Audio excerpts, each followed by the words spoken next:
Assalamualaikum warahmatullahi wabarakatuh. Bismillahirrahmanirrahim. Innal hamdalillah nahmaduhu wa nasta'inuhu wa nastaghfiruh wa na'udzu billahi min shururi anfusina wa sayyiati a'malina. Man yahdihillahu fala mudilla lahu wa man yudlil fala hadiya lahu. Wa ashhadu an la ilaha illallah wahdahu la syarika lah wa ashhadu anna Muhammadan 'abduhu wa rasuluh. يا أيها الذين آمنوا اتقوا الله حق تقاته ولا تموتن إلا وأنتم مسلمون. يا أيها الناس اتقوا ربكم الذي خلقكم من نفس واحدة وخلق منها زوجها وبث منهما رجالا كثيرا ونساء فاتقوا الله الذي تساءلون به والأرحام إن الله كان عليكم رقيبا. يا أيها الذين آمنوا اتقوا الله وقولوا قولا سديدا يصلح لكم أعمالكم ويغفر لكم ذنوبكم ومن يطع الله ورسوله فقد فاز فوزا عظيما. أما بعد فإن أصدق الحديث كتاب الله وأحسن الهدي هدي محمد صلى الله عليه وعلى آله وسلم وشر الأمور محدثاتها وكل محدثة بدعة wa kulla bid'atin dhalalah wa kulla dhalalatin finnar. Alhamdulillah, kita bersyukur pada Allah Subhanahu wa taala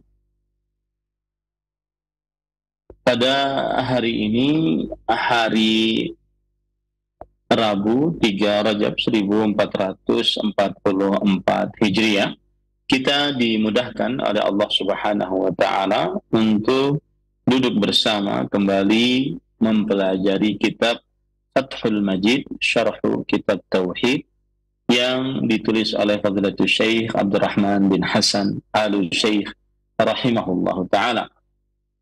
Salawat dan salam semoga selalu Allah berikan kepada Nabi kita Muhammad sallallahu alaihi wa alihi wasallam, pada keluarga beliau, para sahabat, serta orang-orang yang mengikuti beliau sampai hari kiamat kelak. Dengan nama-nama Allah yang husna dan sifat-sifatnya yang mulia, kita berdoa, Allahumma inna nas'aluka ilman nafi'an wa rizqan tayyiban wa amalan mutaqabbala. Allahumma amin. Ahibati fillah, afanillah wa iyakum, kaum muslimin, para pemirsa Roja TV, para pendengar Radio Roja, yang semoga selalu diberkahi oleh Allah Subhanahu wa ta'ala. Pada pertemuan kali ini kita masih di dalam bab yang ke-21, yaitu penulis kitab Tauhid Syekhul Islam Muhammad bin Abdul Wahhab rahimahullahu ta'ala berkata, Babu maja'a annal ghuluwa fi quburis salihin yusayyiruha awthanan tu'badu min dunillah. Yang artinya, sikap berlebihan terhadap kuburan orang-orang saleh akan menjadikannya sebagai berhala yang diibadahi selain Allah Subhanahu wa ta'ala. Dan pada pertemuan sebelumnya kita sudah sampai kepada halaman 332. Mudah-mudahan bisa dibuka. Yaitu kita pada pembicaraan hadis yang pertama. Penulis kitab Tauhid Syekhul Islam Muhammad bin Abdul Wahhab rahimahullahu ta'ala berkata, Rawa Malikun fil Muwatta anna Rasulullah sallallahu alaihi wa alihi wasallam qala, Allahumma la taj'al qabri wathanan yu'bad. Ishtadda ghadabullahi ala qawmin ittakhadhu kubura anbiya'ihim masajid. Yang artinya, Imam Malik rahimahullahu ta'ala telah meriwayatkan dalam Al-Muwatta bahwa Rasulullah sallallahu alaihi wa alihi wasallam bersabda, Ya Allah, janganlah engkau jadikan kuburanku sebagai berhala yang diibadahi. Allah sangat murka kepada orang-orang yang menjadikan kuburan nabi-nabi mereka sebagai tempat ibadah. Inilah dalil yang pertama yang dibawakan oleh penulis, dan kita sudah sebutkan pada pertemuan sebelumnya bahwa makna dari bab yang ke-21 ini adalah menjelaskan sikap ghulu terhadap kuburan orang-orang saleh yang menyebabkannya sebagai berhala yang diibadah.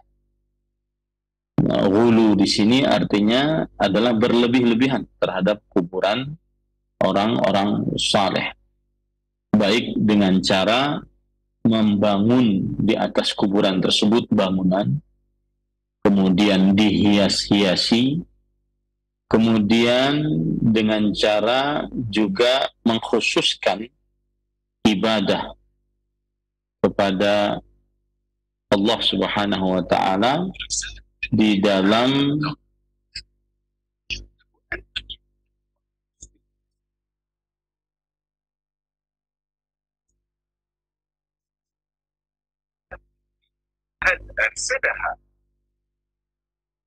baik,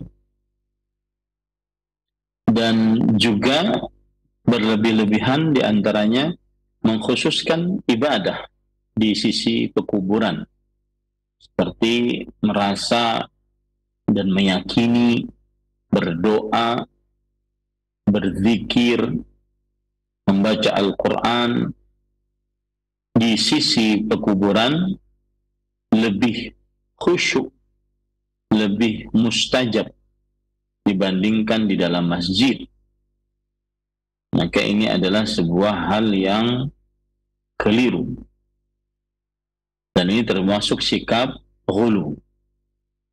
Dan hubungan bab dengan tauhid adalah menunjukkan contoh sikap yang menyebabkan terperosok ke dalam kesyirikan, yaitu ghulu terhadap kuburan orang-orang yang dianggap saleh.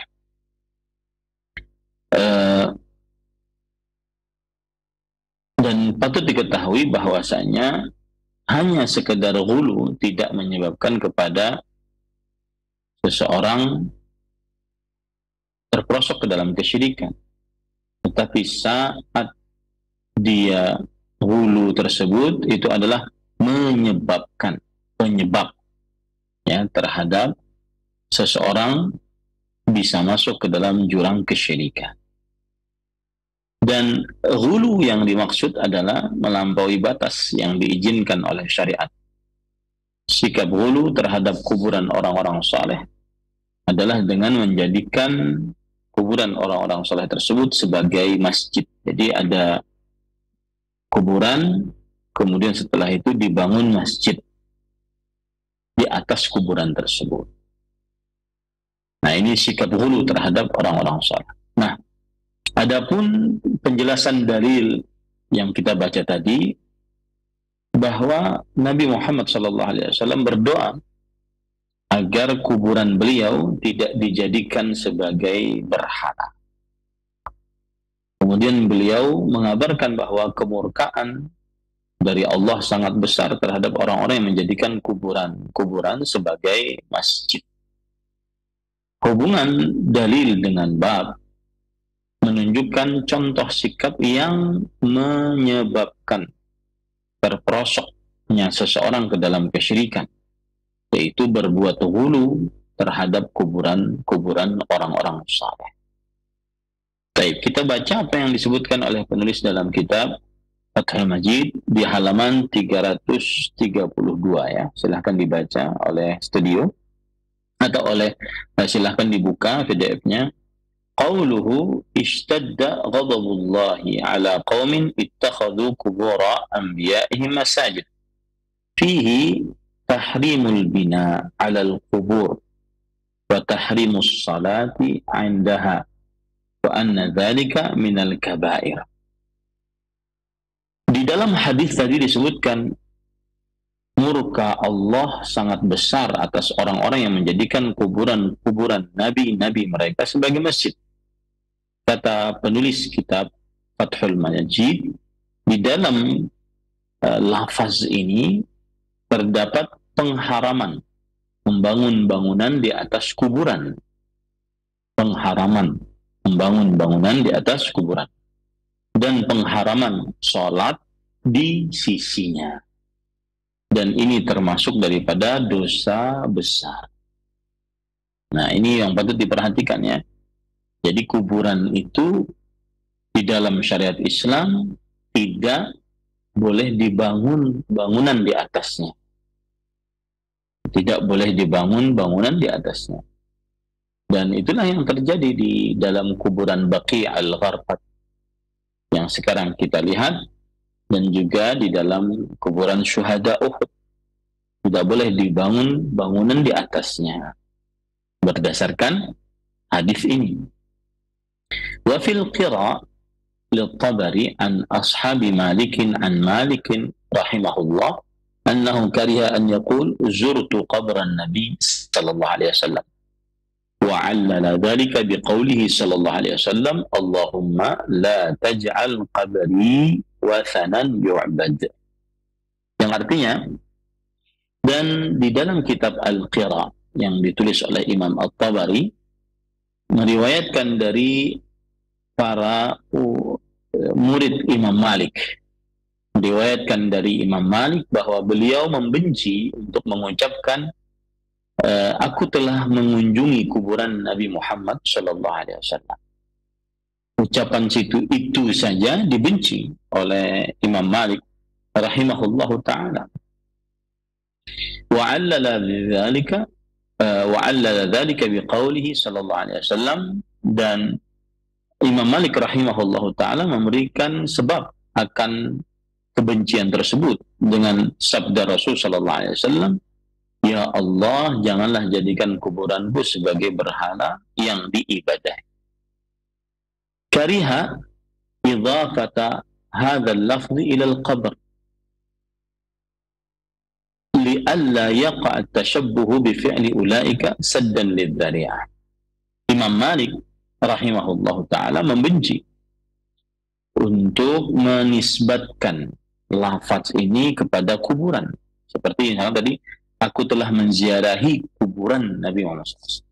Ya, agar tidak terjadi penyerupaan dengan perbuatan orang-orang yang ada disebutkan dalam hadis tadi, sebagai bentuk untuk menahan sarana agar tidak terperosok ke dalam apa yang terlarang di dalam syariat Islam, yaitu melakukan kesyirikan kepada Allah Subhanahu wa taala. Kemudian ahibati fillah, afanillahu wa iyyakum, dan qala Syekhul Islam rahimahullahu taala, wa Malikun qad adraka at-tabi'in wa hum a'lamun nasi bihadhihi al-mas'alah. Syekhul Islam Ibnu Taimiyah rahimahullahu taala berkata, Imam Malik rahimahullah telah mendapati para tabi'in. Mendapati para tabi'in. Berarti beliau ini adalah tabi'ut tabi'in. Dan para tabi'in adalah orang yang paling paham tentang permasalahan ini.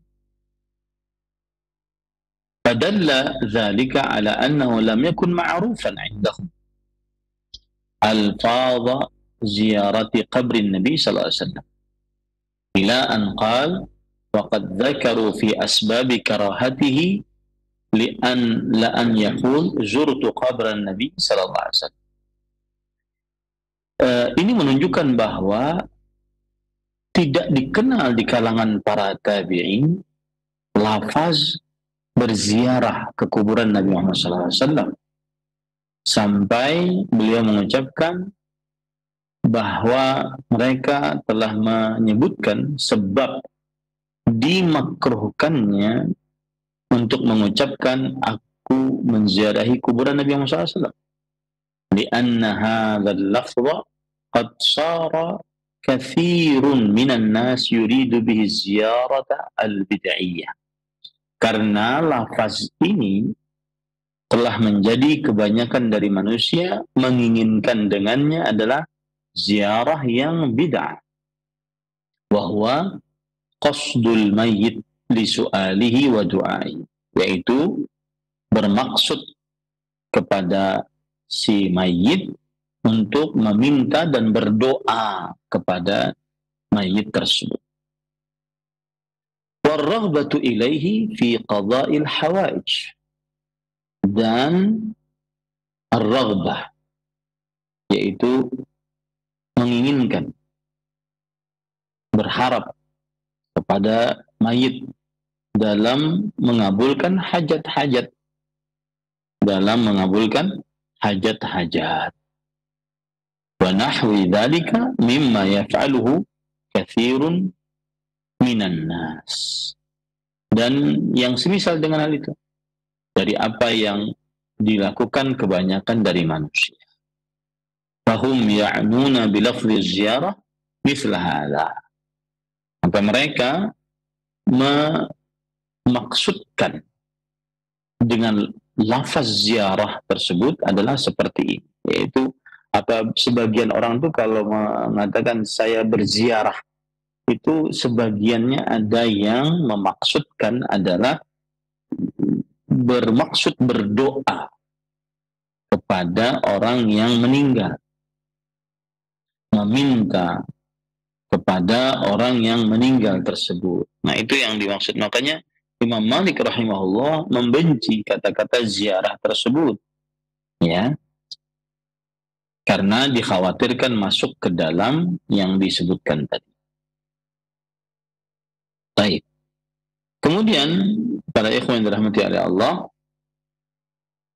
wa hadza laisa bimasyhurin biittifaqil a'immah.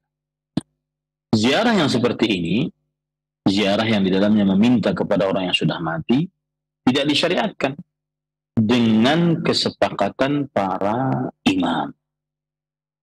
Wa kariha Malikun an yatakallama bilafdhin mujmal yadullu ala ma'nan fasik. Dan Imam Malik rahimahullah ta'ala membenci untuk berbicara dengan lafaz yang umum yang menunjukkan kepada makna yang rusak. Bi khilafis salati wassalami alaih. Berbeda dengan mengucapkan salat, salawat dan salam atas Nabi Muhammad SAW. Fa inna dzalika mimma amarallahu bih. Sesungguhnya hal itu termasuk yang diperintahkan oleh Allah Subhanahu wa ta'ala. Nah, maksud dari perkataan ini adalah gini. Kan Imam Malik rahimahullah disebutkan di dalam kitab Al-Qira, beliau membenci, mengatakan zurtu qabran Nabi sallallahu alaihi wasallam. Aku menziarahi kuburan Nabi Muhammad SAW. Nah, kenapa beliau sampai seperti itu? Salah satu jawabannya adalah dikhawatirkan kata-kata ziarah tersebut, ya, menjadi ziarah yang tidak sesuai dengan petunjuk Rasulullah Sallallahu Alaihi Wasallam. Ya, ziarah yang tidak sesuai dengan petunjuk Rasulullah Sallallahu Alaihi Wasallam, yaitu ziarah yang di dalamnya meminta kepada orang yang sudah mati, ziarah yang di dalamnya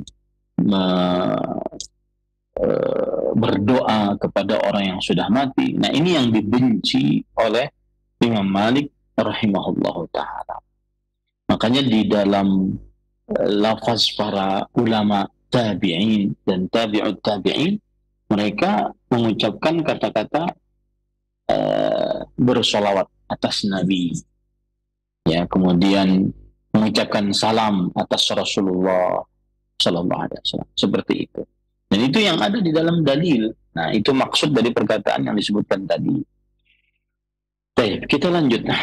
Wa amma lafdhu ziyarah fi umumil qubur fala yufham minha mislu hadzal ma'na.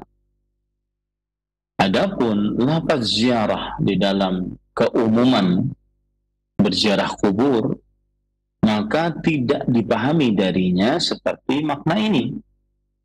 Ala tara ila qawlihi fazurul qubur fa innaha tudzakirukumul akhirah. Apakah engkau tidak melihat kepada sabda Rasul SAW, ziarah kubur, karena sesungguhnya menziarahi kubur mengingatkan kalian akan kehidupan akhirat. Ma'a ziyaratihi liqabri ummi. Begitu juga Nabi Muhammad SAW menziarahi kuburan ibunya. Fa inna hadza yatanawalu kubural kuffar. Maka ini mencakup menziarahi kuburan orang-orang yang kafir. Fala yufhamu min dzalika ziyaratul mayyit lidu'aihi wa su'alihi wal istighatsati bihi.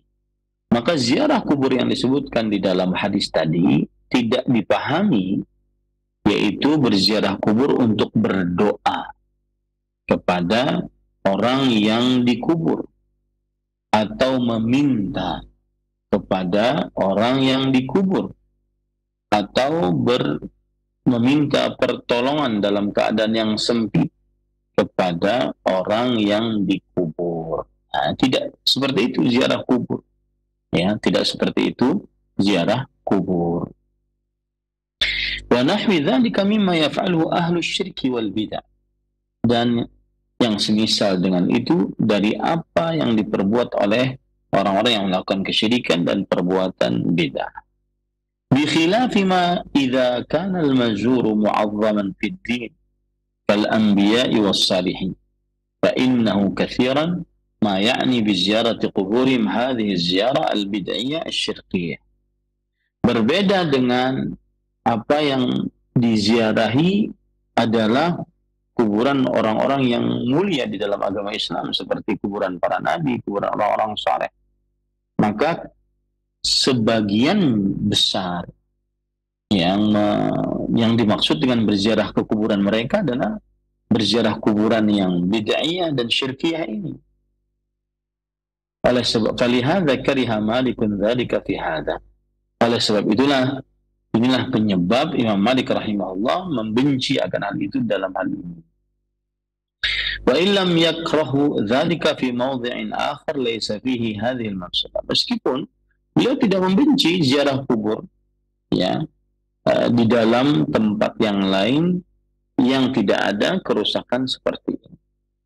Nah, jadi jangan sampai keliru, ya. Yang dimaksud Imam Malik rahimahullah membenci ziarah kubur Nabi Muhammad SAW bukan berarti beliau membenci ziarah kubur Nabi Muhammad SAW, tetapi karena kata ziarah yang dimaksud di sini kadang-kadang tidak sesuai dengan apa yang diajarkan oleh Rasul SAW yang dipraktikkan oleh sebagian orang. Nah, qauluhu wa fihi anna an-nabiyya sallallahu alaihi wasallam lam yasta'id illa mimma yukhafu wuqu'uhu dzakarahu al-musannif rahimahullah. Dan di dalam lafaz ini juga terdapat pelajaran bahwa Nabi Muhammad SAW tidak meminta perlindungan kecuali dari apa yang dikhawatirkan terjadinya. Dia tidak akan minta perlindungan kecuali dia khawatir memang itu akan terjadi. Ini disebutkan oleh penulis kitab Tauhid rahimahullah ta'ala. Qawluhu wali ibni Jaririn bisanadihi an Sufyan an Mansur an Mujahid afara'aytumul Lata wal Uzza qala kana yaluttu lahumus sawiqa famata fa'akafu ala qabrih wa kadza qala Abul Jawza an Ibn Abbas radhiyallahu anhuma qala kana yaluttu sawiqa lil hajj. Nah, kemudian penulis membawakan dalil yang kedua tentang haramnya berlebih-lebihan terhadap kuburan orang-orang saleh, yaitu diriwayatkan oleh Ibnu Jarir dengan sanadnya dari Sufyan dari Mansur bahwa berkenaan dengan ayat terangkanlah kepadaku wahai kaum musyrikin tentang berhala yang kalian anggap sebagai anak perempuan Allah, dan juga Al-Lata dan Al-Uzza. Quran surat An-Najm ayat 19. Imam Mujahid mengatakan Al-Lata adalah orang yang dahulunya mengaduk tepung dengan air dan minyak untuk para jamaah haji. Setelah meninggal, mereka pun senantiasa mendatangi kuburan. Nah, begitu juga wakadha qala Abul Jawza an Ibni Abbas kana yalutus sawiqa lil hajj. Demikian pula tafsiran Ibnu Abbas radhiyallahu anhu sebagaimana dituturkan oleh Abul Jawza. Dia itu pada awal mulanya adalah orang yang mengadukkan tepung untuk para jamaah haji, yaitu membuat adonan roti. Orang yang mengadukkan tepung untuk para jamaah haji. Baik, kita baca syarahnya sekarang. Qauluhu wa Ibni Jarir. Disebutkan tadi dalam matannya dan Imam Ibnu Jarir meriwayatkan. Ibnu Jarir ini siapa? Huwal Imamul Hafidh Muhammad ibnu Jarir ibni Yazid At-Tabari. Beliau namanya adalah Al-Imam Al-Hafidh Muhammad bin Jarir bin Yazid At-Tabari, sahibut tafsiri wal tarikhi wal ahkami ghairiha, yaitu seorang ahli tafsir, ahli sejarah, ahli hukum dan selainnya. Qala Ibnu Khuzaimah, la a'lamu ala wajhil ardi a'lama min Muhammad bin Jarir. Imam Ibnu Khuzaimah rahimahullah berkata, aku tidak mengetahui di atas muka bumi yang lebih berilmu dari Muhammad bin Jarir rahimahullah. Wa kana minal mujtahidin la yuqallidu ahadan. Dan beliau termasuk ahli ijtihad, tidak mengikuti siapapun. Walahu ashab yatafaqqahuna ala madhhabihi wa ya'khuduna bi aqwalihi. Dan beliau memiliki para murid yang belajar pendapat-pendapat beliau dan mengambil pendapat-pendapat beliau. Ulida sanata arba'in wa ishrina wa mi'atain. Beliau dilahirkan pada tahun 224 Hijriah.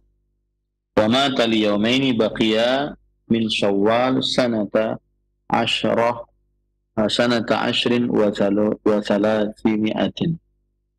Dan beliau meninggal pada bulan Syawal, 2 hari tersisa dari bulan Syawal. Pada tahun 310 Hijriah. Jadi kira-kira beliau ini adalah ulama Islam abad ke-4 Hijriah. Qauluhu an Sufyan. Al-Zahir annahu Sufyan bin Sa'id bin Masruq al-Thawri. Abu Abdullah al-Kufi, thiqatun hafiz, faqihu, imamun adil, faqihun, imamun abidun. Kana mujtahidan. Walahu atba'un yatafaqqahuna ala madhhabihi. Mata sanata 61 wa mi'ah. Walahu 64 sana. Kemudian dari Ibnu Jarir meriwayatkan dengan sanadnya sampai kepada Sufyan. Sufyan yang dimaksud di sini Sufyan bin Sa'id bin Masruq al-Thawri atau Sufyan al-Thawri. Imamul Muhaddithin, imamnya para ahli hadis. Kunyahnya Abu Abdullah, berasal dari kota Kufah. Beliau adalah seorang yang terpercaya, penghafal hadis, ahli fikih, seorang imam dan ahli ibadah. Dan beliau adalah seorang yang ahli ijtihad.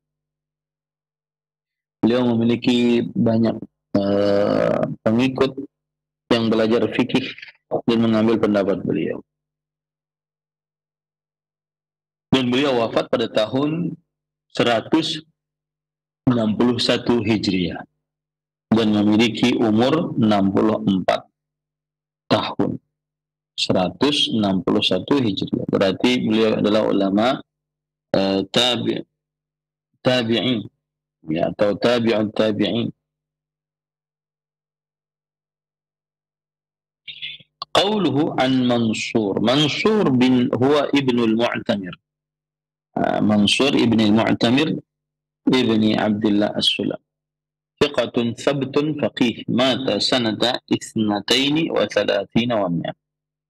Mansur adalah Mansur bin al-Mu'tamir bin Abdullah as-Sulam. Beliau seorang yang terpercaya dan tetap hukumnya terhadap hadis, kemudian ahli fikih.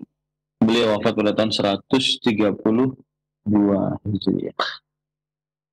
Mansur bin al-Mu'tamir. Kemudian an Mujahid. Mansur mendapatkan riwayat dari Imam Mujahid rahimahullah. Huwa ibnu Jabr bil jimi wal muwahhadah. Abul Hajjaj al-Makhzumi maulahum al-Makki thiqatun imamun fit tafsir. Imam Mujahid bin Jabr kunyanya adalah Abul Hajjaj al-Makhzumi maulahum al-Makki, ya, thiqah imamun fit tafsir. Beliau terpercaya dan sebagai pemimpin dari ulama-ulama tafsir. Akhadha an Ibn Abbas wa ghairihi radhiyallahu anhum. Beliau mengambil ilmu dari Abdullah bin Abbas dan selain beliau. Mata sanata 40 wa 400. Kemudian siapa tadi? Mujahid rahimahullah wafat pada tahun 405 Hijriah.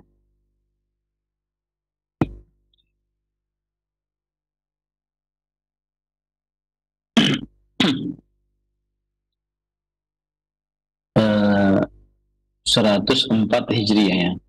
Qalahu Yahya al-Qattan. Yang mengatakan ini adalah Yahya al-Qattan. Wa qala Ibnu Hibban mata sanata 2 atau 3 wa 100 wa huwa sajid. Imam Ibnu Hibban mengatakan meninggal pada tahun 102 atau 103 dalam keadaan sujud. Dan beliau dilahirkan pada tahun 27 di dalam kekhalifahan Umar bin Khattab radhiyallahu. Qauluhu kana yalutus lahumus sawiqa famata. Kemudian disebutkan dalam hadis bahwa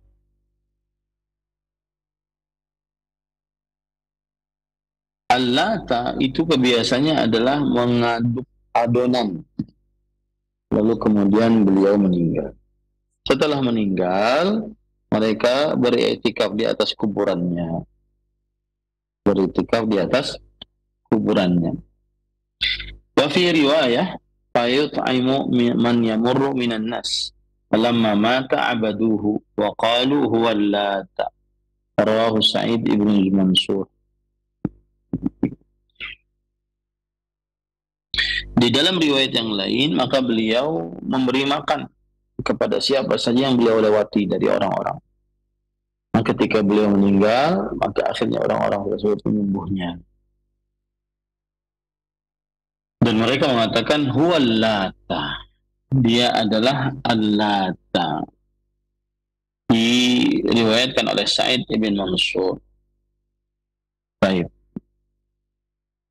Nah, jadi kata Al-Lata itu sebenarnya diambil dari kata Latta ya lutu, artinya membuat adonan.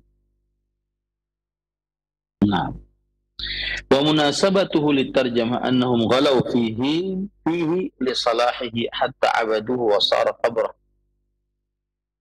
wasanan min awthan musyrikin. Hubungan dengan bab adalah bahwa mereka berbuat hulu di dalam hal ini, karena kesolehan orang-orang soleh tersebut sampai akhirnya mereka ibadahi, dan sampai akhirnya kuburan-kuburan menjadi berhala dari berhala-berhala orang-orang musyrik. Nah, dari berhala orang-orang musyrik. Baik, wa qawluhu wa kadza qala Abul Jawza huwa Aus bin Abdullah Ar-Rib'i bi fathir ra wal ba. Ar-Rabai. Ar-Rabai, ya. Dan demikian pun dikatakan oleh Abul Jawza. Abul Jawza namanya adalah Aus bin Abdullah Ar-Rabai. Dan mata sanata 83. Beliau wafat pada tahun 83 Hijriah. قال البخاري حدثنا مسلم وهو ابن إبراهيم قال حدثنا أبو الأشهب قال حدثنا أبو الجوزة عن ابن عباس رضي الله عنهما قال كان اللات رجلا يلت سويق للحجاج atau lil hujjaj. Imam Bukhari meriwayatkan bahwa beliau berkata, Imam Muslim telah meriwayatkan kepada kami, Ibrahim meriwayatkan dari Abul Ashhab. Abul Ashhab berkata, meriwayatkan kepada kami Abul Jawza an Ibn Abbas.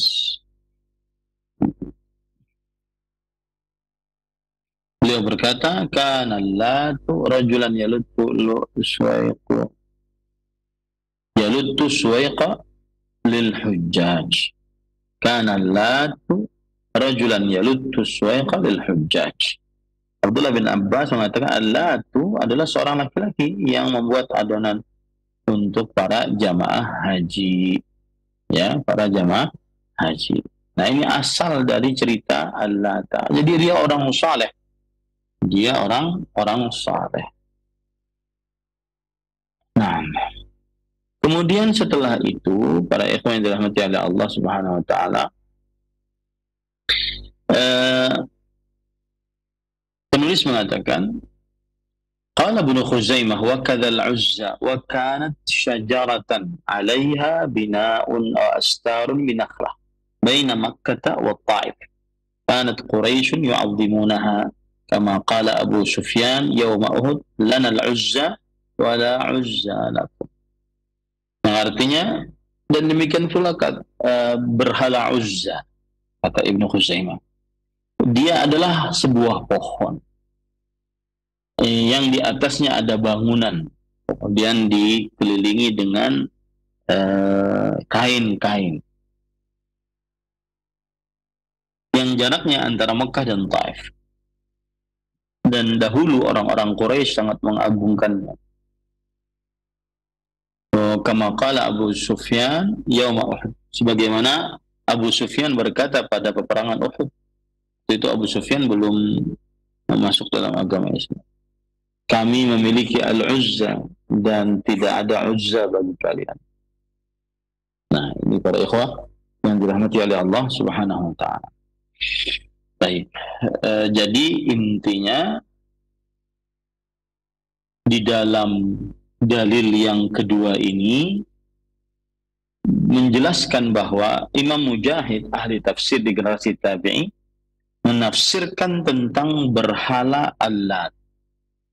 Yaitu beliau itu dahulunya seorang saleh yang gemar mengadukan tepung dengan air atau minyak untuk para jamaah haji. Setelah meninggal kuburannya sering dikunjungi sehingga lambat laun diibadahi. Nah, hubungan dalil dengan bab menunjukkan contoh sikap yang menyebabkan terpelosok ke dalam kesyirikan, yaitu hulu terhadap kuburan orang-orang saleh, karena setelah diibadah, setelah patung-patungnya dibuat, maka lambat laun akan diibadah. Baik, kemudian penjelasan dalil yang ketiga, hadis Abdullah bin Abbas radhiyallahu anhu, yaitu menjelaskan tentang siapa sebenarnya Al-Lata. Kemudian hubungan dalilnya adalah menunjukkan contoh sikap yang menyebabkan terpelosok ke dalam kesyirikan, yaitu sikap ghulu, berlebih-lebihan terhadap orang-orang saleh dan kuburan-kuburan orang-orang saleh. Ya. Nah, ini para ikhwan yang dirahmati oleh Allah Subhanahu wa taala. Ya, tersisa satu dalil lagi ya yang akan kita bahas insyaallah taala pada pertemuan yang akan datang, karena satu dalil ini panjang penjelasannya oleh penulis kitab Fathul Majid. Maka saya selesai sampai di sini. Walhamdulillah wassalatu wassalamu ala Rasulillah wa ala alihi wa ashabihi wa man wala. Amma ba'd. Di dalam hal-hal yang sudah kita pelajari, insyaallah taala adalah pelajaran yang sangat penting. Dan pada kesempatan kali ini saya akan memberikan nasihat untuk para kaum muslimin, pemirsa Roja TV, pendengar Radio Roja. Nasihat saya ambilkan dari kitab Syiar A'lamin Nubala, ditulis oleh Imam Az-Zahabi.